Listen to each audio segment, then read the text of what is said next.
This is the fourth devlog in the series for my game Slaughter Cats, a 1 to 4 player beat 'em up platformer coming to PC and hopefully Xbox and PlayStation. In this devlog I'm going to cover the full process of building one of my levels. As part of my Asian environments, I really wanted to have an Asian inspired forest level, similar to the forest surrounding Fushimi Inari Shrine in Kyoto, Japan, with lots of tall trees and a muddy leaf covered forest floor. I also wanted to have Torii Gates like at Fushimi Inari Shrine in Kyoto, as I thought this would look cool within the level. One of the main features I wanted in this level was to have a long and winding river which faded into the distance, and a gradually inclining environment as if you're slowly going up a large hill. I played around with the Unreal Engine water for ages, trying to get the water to flow down the hill as if being affected by gravity. Typically in my other levels the rivers and water were flat, as the way I'd set up the water meant that it couldn't be rotated on the y-axis, otherwise it would split apart. While I managed to get the water to flow downwards, it would affect my landscape, altering the riverbanks into a fixed shape, and I didn't really want this, as I wanted to be able to carve out the river shape with sculpting tools similar to my other landscapes, so I definitely felt it looked a lot better and a lot more organic. Unfortunately I didn't find a direct solution after tons of hours of frustration, but I came up with a workaround of having two different landscapes, one for water and one for the landscape which the players would actually see. It's not ideal, but it works, so I'm happy enough with it. If anyone knows how I can manually sculpt the river area with the landscaping tools, with the river being on the same landscape and the river being tilted, please let me know. After getting the river done, I began working on the floor of the level. I experimented with a ton of different styles and eventually came up with a style which is full of dead leaves and has some plants scattered around through the environment. I don't think I really managed to get the style I was exactly hoping for, as I definitely wanted a bit more green, but I'm happy with the result as I think it looks good despite it turning out not quite as I expected.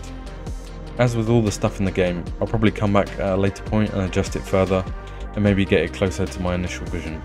I experimented a bit with different trees but ended up settling for using fir trees, as I wanted the trees to have long trunks and I thought these trees really complemented the environment despite not really being what I initially envisioned.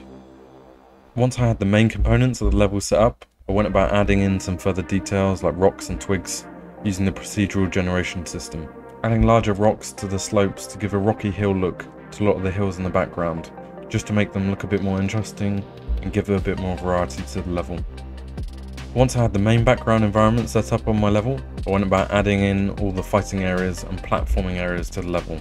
I added a Japanese inspired temple area to the map initially, as I wanted a couple of areas to be man-made to give a bit more variety to the level, as most of the backdrop is nature. I then went about adding in one of the main visual components to the level, which was the Torii Gates.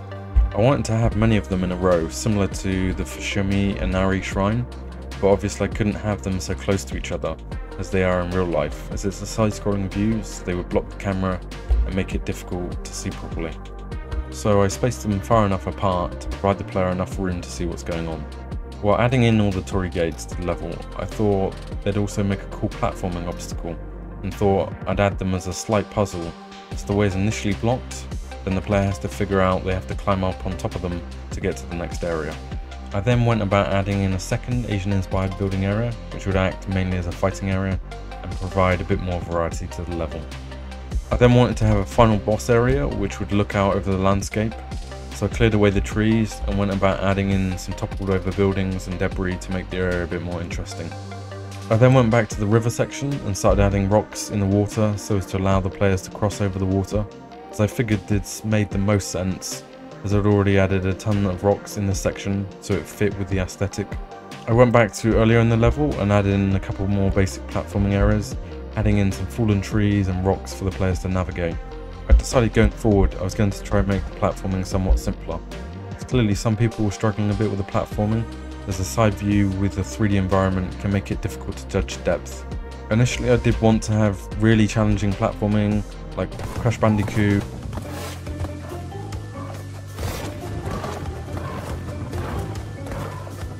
and Super Meat Boy. I'm a big fan of difficult games like Elden Ring and Sekiro, and the aforementioned platformers. Having thought it over more though, I thought while I personally like difficult games, the majority of players do not, and I do want it to appeal to as many gamers as possible. I think most players may find it frustrating to have very challenging platforming, and it may interrupt the flow of the game if at platforming sections the gameplay slows down and becomes frustrating for certain players. Another big consideration is that this is a co-op game, which can make some platforming scenarios harder, as both players have to manage the shared screen. Also though, quite often some players can be less experienced gamers like kids or girlfriends, playing with someone more experienced who wants them to play. And having very challenging platforming can ruin the co-op experience, as one player may find it easy, but others may get stuck and lose interest.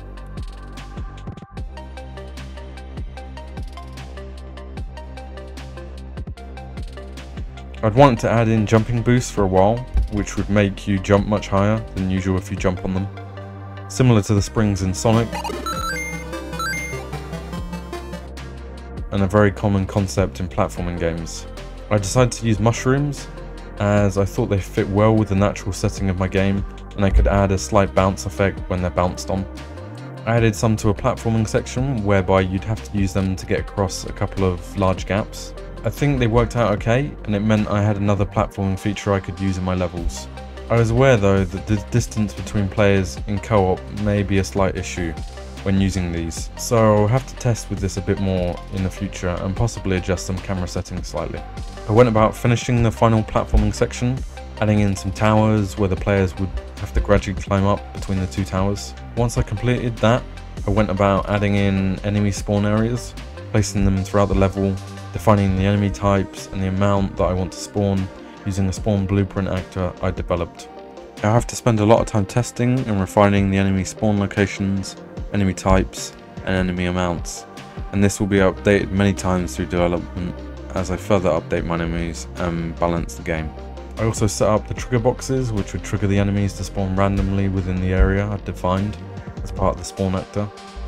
Also set up nav meshes for the areas the enemies could move and fight within, and a level block which would block the players from going any further if they hadn't defeated all the enemies. I also went about adding in instant death areas for areas such as the river, so if players fall in the river they instantly die.